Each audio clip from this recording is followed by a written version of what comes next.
प्रिय विद्यार्थियों, lifeline classes Barmer YouTube channel में आप सभी का बहुत बहुत स्वागत।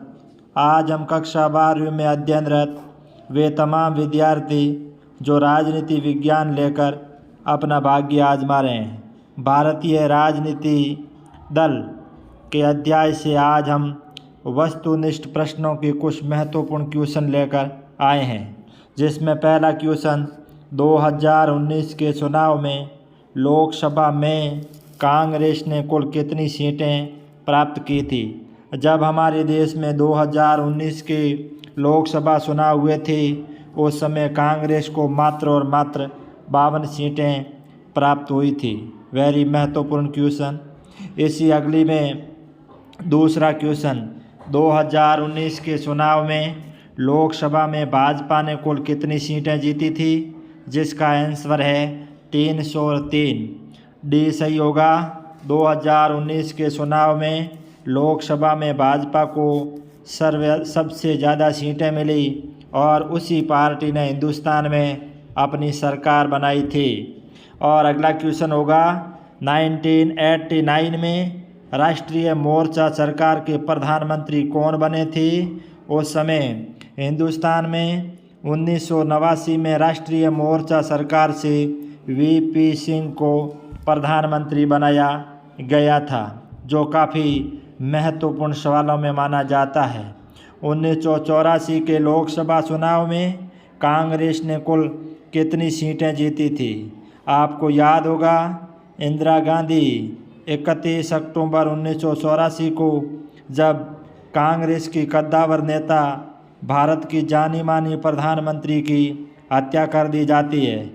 उस 1984 के चुनाव में कांग्रेस को 415 सीटें मिली थी, जो भारत के इतिहास में एक रिकॉर्ड प्रक्रिया मानी जाती है।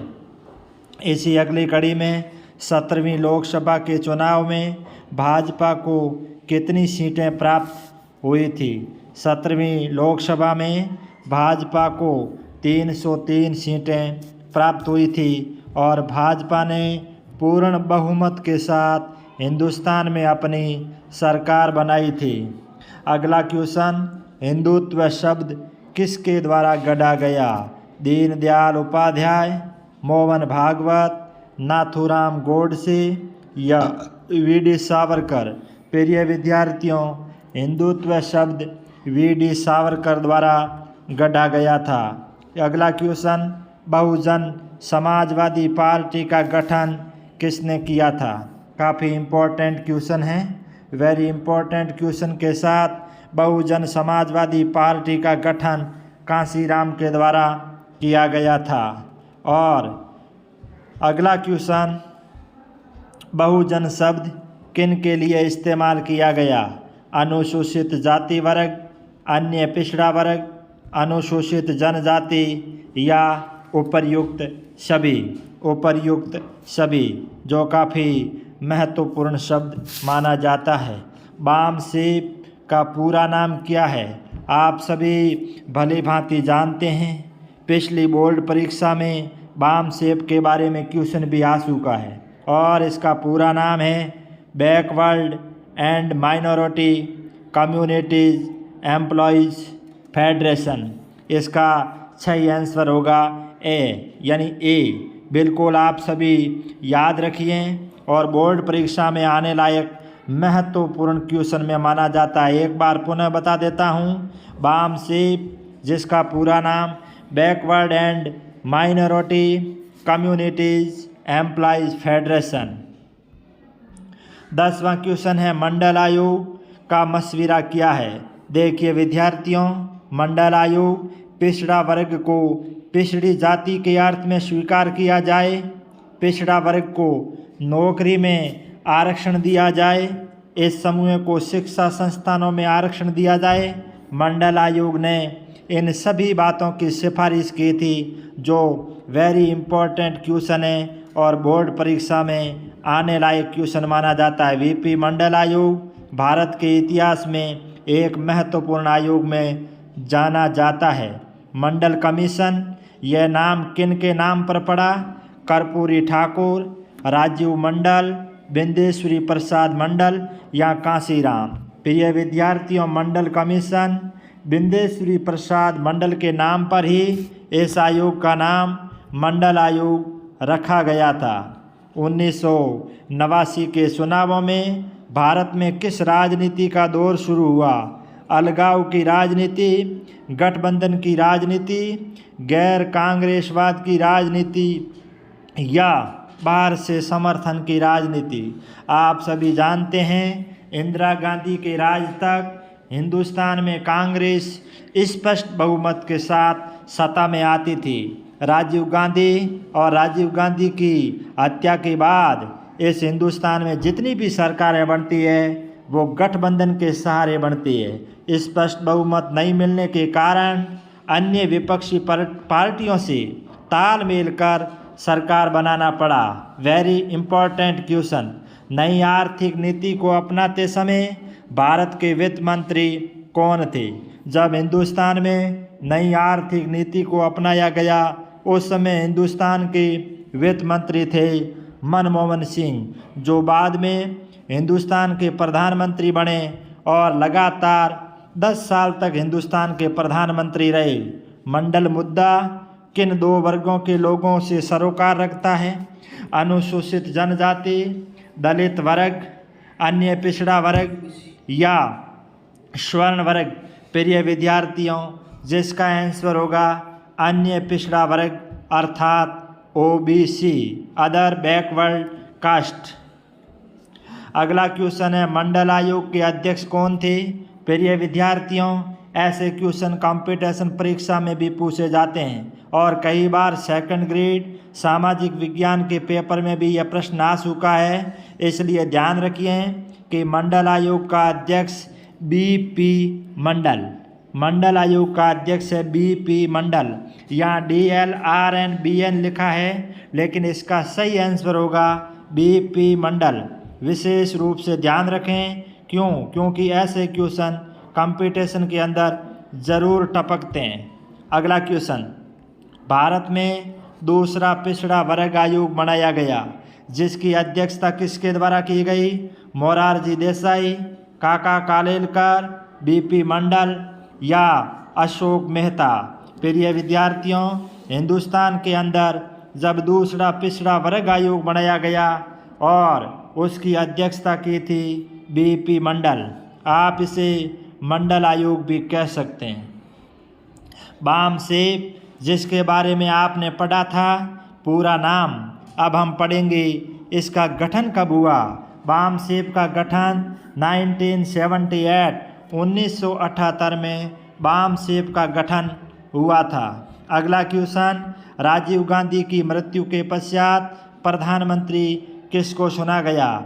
आप सभी जानते होंगे, प्रधानमंत्री पंडित जवाहरलाल नेहरू।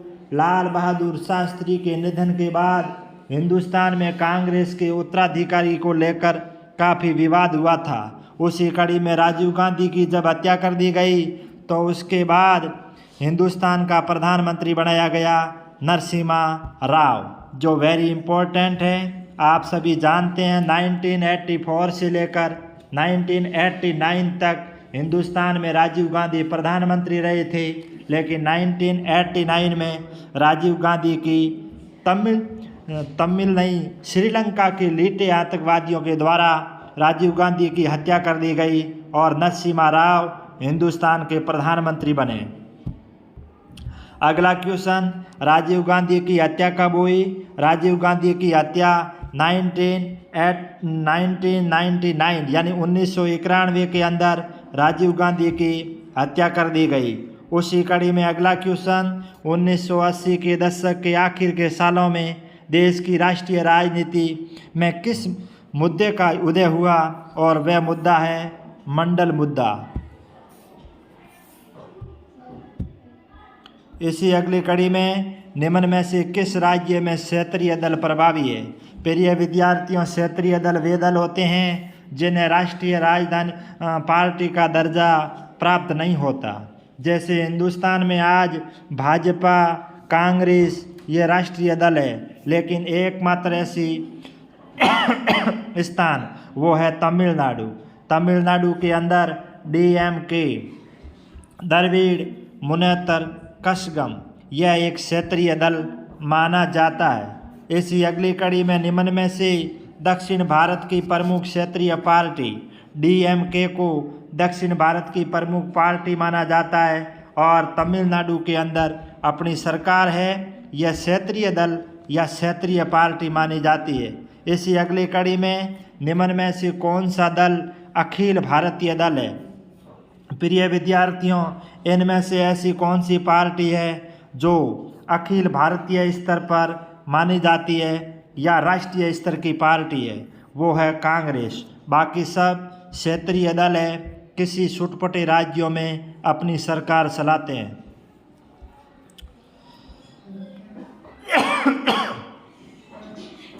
जनता पार्टी का उदय कब हुआ? जनता पार्टी का उदय 1977 के अंदर जनता पार्टी का उदय हुआ, जो काफ़ी इम्पोर्टेंट क्वेश्चन माना जाता है। अगली कड़ी में आपके वस्तुनिष्ठ क्वेश्चन का लास्ट क्वेश्चन है, भारतीय दलीय व्यवस्था का स्वरूप है एक दलीय। हिंदुस्तान के अंदर जो दलीय व्यवस्था है उसका स्वरूप है बहुदलीय। हमारे यहाँ एक दलीय सरकार नहीं है, हमारे यहाँ छोटे मोटे कई प्रकार के दल हैं जो सरकार चलाते हैं। इसी अगली कड़ी में एक क्वेश्चन आया है जिसको हमने वस्तुनिष्ठ नहीं देकर लघुतरात्मक रूप में दिया है, और वो है बाबरी मस्जिद कब गिराई गई? याद रहे 6 दिसंबर 1992 को हिंदुस्तान में बाबरी मस्जिद को विध्वंस किया गया था। अगली कड़ी में आ रहा है, बाबरी मस्जिद विध्वंस के समय भारत में किस पार्टी की सरकार थी? प्रिय विद्यार्थियों, जब बाबरी मस्जिद को गिराया गया उस समय कांग्रेस पार्टी की सरकार थी और VP नरसिम्हा राव हिंदुस्तान के प्रधानमंत्री थे, जो काफ़ी इम्पोर्टेंट है। आप सभी जानते हैं उसी जगह आज राम मंदिर बनकर तैयार होने वाला है। अगला क्वेश्चन, भारत में गठबंधन की राजनीति की शुरुआत कौन से दशक में हुई? 1990 के दशक में। प्रिय विद्यार्थियों, इसका आंसर आप देते समय विचार करें, क्योंकि 1989 में जब राजीव गांधी सत्ता से प्रधानमंत्री कार्यकाल पूरा हो जाता है, 1991 में राजीव गांधी की जब मौत हो जाती है, उसके बाद हिंदुस्तान में किसी पार्टी को स्पष्ट बहुमत नहीं मिलता, तब उनको गठबंधन का सहारा लेना पड़ता है। इसलिए कहा जाता है कि 1990 का काल गठबंधन का काल कहलाता है। 1990 1996 में केंद्र में सरकार बनाने वाले दो गठबंधन है, 1989 में राष्ट्रीय मोर्चा और 1996 के अंदर संयुक्त मोर्चा। जनता दल का गठन 1988 में किया गया और राज्य पार्टी 1999 में बनाई गई और सप्रंग सरकार कब बनी? 2004 में। सन 1989 की प्रमुख राजनीतिक घटना क्या थी? 1989 की प्रमुख घटना है कांग्रेस की हार। भारत के इतिहास में यह एक अभूतपूर्व घटना मानी जाती है, क्योंकि जब राजीव गांधी के प्रधानमंत्री का कार्यकाल पूरा होता है तो हिंदुस्तान में कांग्रेस की सरकार की हार होती है। किसी भी दल को बहुमत प्राप्त नहीं हो तो ऐसी संसद को कहते हैं त्रिशंकु संसद, जो काफ़ी इम्पोर्टेंट क्वेश्चन है। इसी अगली कड़ी में 2004 के लोकसभा चुनाव में किस गठबंधन की सरकार बनी? जब 2004 के लोकसभा चुनाव हुए उस समय हिंदुस्तान में संयुक्त प्रगतिशील गठबंधन की सरकार बनी।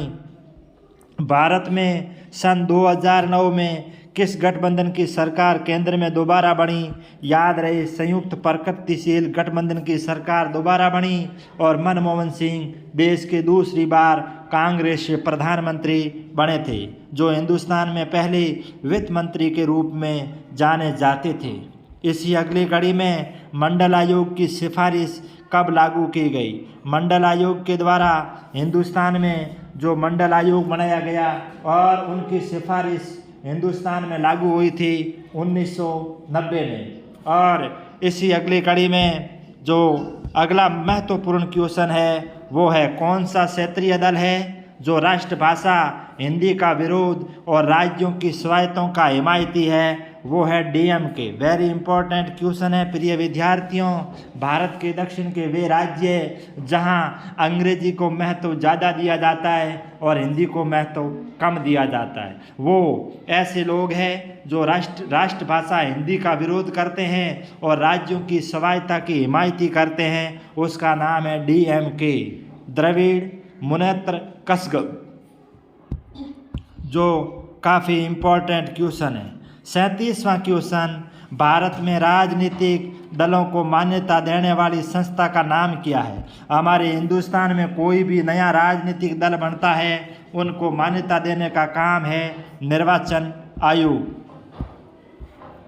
भारतीय दलीय व्यवस्था का वह कौन सा स्वरूप है जो राजनीतिक स्थायित्व अवसरवादीता को जन्म देता है? वो है राजनीतिक दल बदल, आयाराम गयाराम मौके का फायदा उठाते हैं। यह है राजनीतिक दल बदल अवसरवादिता का सहारा। राजनीतिक दलों के ध्रुवीकरण के प्रमुख बाधक तत्व कौन से हैं? विचारधाराओं की विभिन्नता होने के कारण।